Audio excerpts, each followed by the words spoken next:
खुले बाल वाली बहू। एक परिवार में 3 लोग थे, माता, पिता और उनका इकलौता बेटा समीर। तीनों में इतना प्यार था कि एक दूसरे के बिना रह नहीं पाते थे। एक दिन शीला ने सोचा, अब समीर बड़ा हो गया है, अब उसकी शादी कर देनी चाहिए। ये बात शीला ने अपने पति कैलाश से कही। अजी सुनते हो, हमारा बेटा बड़ा हो गया है, क्यों ना अब उसकी शादी कर दी जाए। क्या तो ठीक ही रही हो, समीर बड़ा तो हो ही गया है, मैं जल्दी से कोई अच्छी लड़की देखता हूँ। कैलाश ने कई जगह शादी की बात की और बहुत रिश्ते भी देखे, पर कहीं बात नहीं जमी। कभी समीर को लड़की पसंद नहीं आती तो कभी लड़की को समीर पसंद नहीं आता। ऐसे ही कुछ दिन बीत गए। एक दिन समीर के मामा जी ने रिश्ता बताया और समीर और उसके पिता लड़की देखने गए। जैसे ही लड़की चाय लेकर आई, उसके आते ही समीर उसे देखता ही रह गया। लड़की बहुत सुंदर थी, उसके काले लंबे घने बाल थे। इतने में लड़की के पिता रमेश ने लड़की की तारीफ करते हुए कहा, हमारी मेनका बहुत ही सुंदर और सुशील है। वो तो दिख ही रहा है। क्या कहा बेटा, जरा जोर से बोलना। अब कुछ नहीं अंकल, आप बोलिए बोलिए ना। और मेरी बेटी ना बहुत ही हंसमुख और बहुत ही मजाकिया स्वभाव की है। समीर ने चाय की चुस्की लेते हुए मुंह बनाते हुए कहा। वो भी दिख ही रहा है। क्या हुआ बेटा, कुछ कहा क्या तुमने? कुछ नहीं अंकल, कुछ नहीं। जैसे तैसे रमेश ने चाय पी ली, क्योंकि मेनका ने उसमें चीनी की जगह नमक डाल दिया था। रमेश ने मेनका को घूर के देखा तो मेनका जोर जोर से हंसते हुए कहने लगी, अप्रैल फूल, अप्रैल फूल।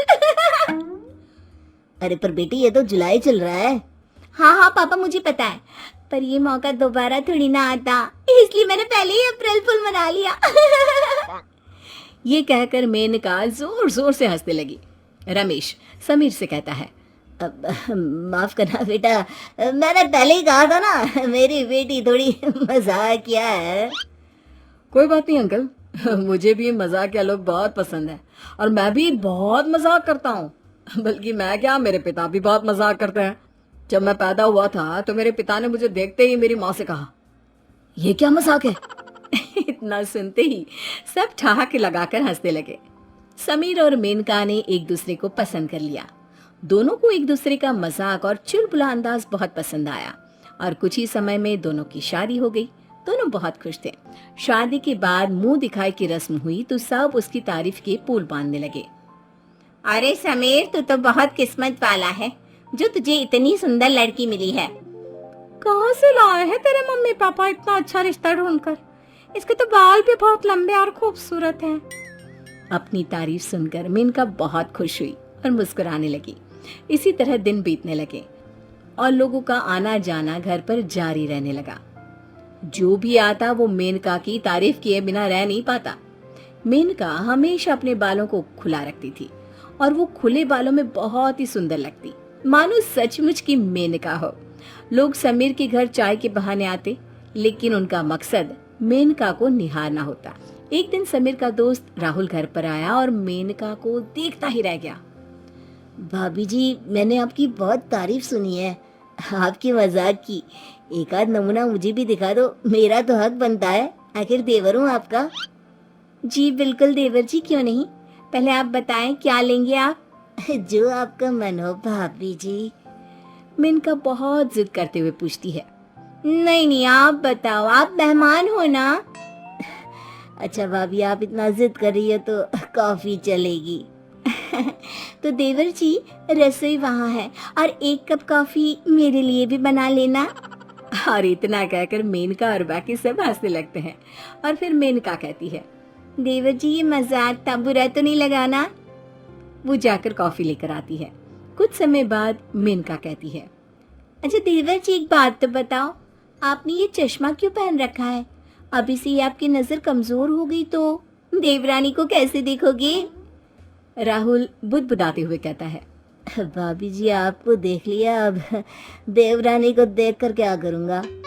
कुछ कहा क्या देवर जी आपने? अब नहीं नहीं भाभी जी, कुछ भी तो नहीं कहा मैंने। मेनका फिर से एक सवाल राहुल पर दाग देती है और कहती है, अच्छा देवर जी, एक बात तो बताओ, आपकी नजर दूर की कमजोर है या पास की? जी भाभी, दूर की। तो आपको रात में चांद साफ दिखाई देता है क्या? जी भाभी, दिखता है ना। तो देवर जी और कितना दूर देखना चाहते हो? मेनका की बात सुनते ही सब जोर जोर से हंसने लगते हैं और पूरे घर में हंसी और खुशी का माहौल बन जाता है। अब राहुल ने भी एक सवाल मेनका से पूछ लिया। अच्छा भाभी, एक बात तो बताओ, हाँ हाँ, पूछो पूछो। आपके बाल इतने लंबे क्यों हैं? अब कौन सा शैम्पू और कौन सा तेल इस्तेमाल करती हो, बताओ ना। ये तो दादी माँ की नुस्खों का कमाल है। आप क्यों पूछ रहे हो देवर जी? आपको भी बाल लंबे करने हैं क्या? ये बात सुनकर फिर से सब हंसने लगते हैं। ऐसे ही थोड़ी देर तक एक दूसरे से मजाक मस्ती चलती रहती है। फिर कुछ समय बाद राहुल वहां से चला जाता है और जाते जाते कहता है, भाभी जी, आपसे मिलके बहुत खुशी हुई। भाभी तो बहुत देखी, पर आप जैसी नहीं। मैंने भी देवर तो बहुत देखे, पर आप जैसा अनोखा देवर नहीं देखा। अगर टाइम मिले तो आते रहना। राहुल वहां से चला जाता है और फिर शाम होते ही गली के लोग घर आकर मेनका से घंटों बैठकर बातें करते और हर समय कोई ना कोई उसे देखने के बहाने आता रहता। समीर और उसके माता पिता को ये बात अच्छी नहीं लगती तो वो मेनका को समझाते हैं। मेनका, तुम अपने बाल बांध कर रखा करो ना, मुझे पसंद नहीं कोई बेवजह आकर तुम्हारी या तुम्हारे बालों की तारीफ करे। हाँ बहू, ये लोग जो घंटों तक चाय पीने के बहाने बैठे रहते हैं ना, ये सब तुम्हें देखने के लिए बैठे रहते हैं। बहू, तुम इस बात का बुरा मत मानो, तुम हमारी बेटी जैसी हो, तुम्हें समझाना हमारा फर्ज है। आगे तुम खुद समझदार हो। जी आप लोग ठीक कह रहे हैं। मैं अपने बाल बांध कर रखूंगी और किसी से बेवजह बात नहीं करूंगी। अब मेनका ने अपना चंचल स्वभाव बदल लिया। वो सिर्फ अपने पति और घर वालों के साथ ही समय बिताती थी। एक शाम मेनका और समीर साथ में बैठे थे। मेनका समीर से कहती है, अच्छा एक बात बताइए, क्या आप मेरी ऐसी तारीफ कर सकते हैं जो सुनकर मुझे खुशी भी हो और बुरा भी लगे? ये सुनकर समीर मेनका की तारीफ करने लगता है। भगवान ने आपको बड़ी फुर्सत से बनाया होगा। ये सुनकर मेनका बहुत खुश हो गई। सचमुच? हाँ सचमुच, क्योंकि बेकार की चीज तो फुर्सत में ही बनती है ना। ये सुनकर वो थोड़ा गुस्सा हो जाती है। तब माफी मांगते हुए समीर जोर जोर से हंसने लगता है और वे दोनों खुशी खुशी अपना जीवन बिताने लगते हैं।